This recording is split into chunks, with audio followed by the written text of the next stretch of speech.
আমি কেমন পাক। আরে আরে করেনটা কি ওটা কি বিলাইতের খাবার? ওটা তো শিশু খাদ্য, বিলাইতে হেসল দিবে তো। হ্যালো গাইস, কি অবস্থা সবার? It's me anti roaster. তো চলে আসলাম আরো একটি নতুন ভিডিও নিয়ে। আজকের ভিডিওর বিষয় হচ্ছে পম্পমমো কিভাবে পম্পম তোলাই। তো চলুন ছোটখাটো একটা ইন্ট্রো দিয়ে শুরু করা যাক।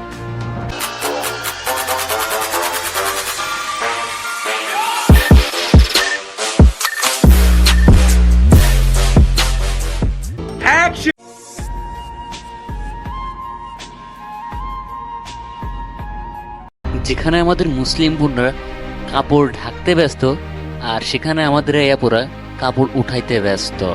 বিষয়টা একটু ব্যাখ্যা করবে? তারা শুধু উঠাইতেই ব্যস্ত না, বরং তারা বাজারে পতিতাদের মতন ডাকতেও ব্যস্ত। এইটা কি কোনো কথা? কি সাক্ষ্য প্রমাণ আছে তোমার কাছে?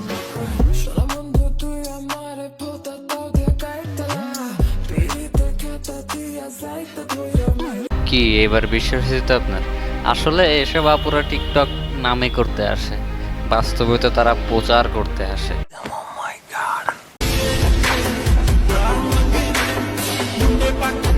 কি আপু, এর সাথেও কি ধরাধরি খেলবেন নাকি? তবে চেষ্টা করলে ঠিকই পারবেন, কারণ চশমা পরে আপনাকে কিন্তু ওই রকম লাগতেছে, সেটা জনগণই বলুক। ओ भाई मारो मुझे मारो नहीं ये मजाक हो रहा है एक सेकंड यार मजाक हो रहा है। সো গাইস, আজকের ভিডিও এই পর্যন্তই। ভালো লাগলে লাইক এবং সাবস্ক্রাইব অবশ্যই করবেন। দেখা হচ্ছে নতুন কোনো ভিডিওতে।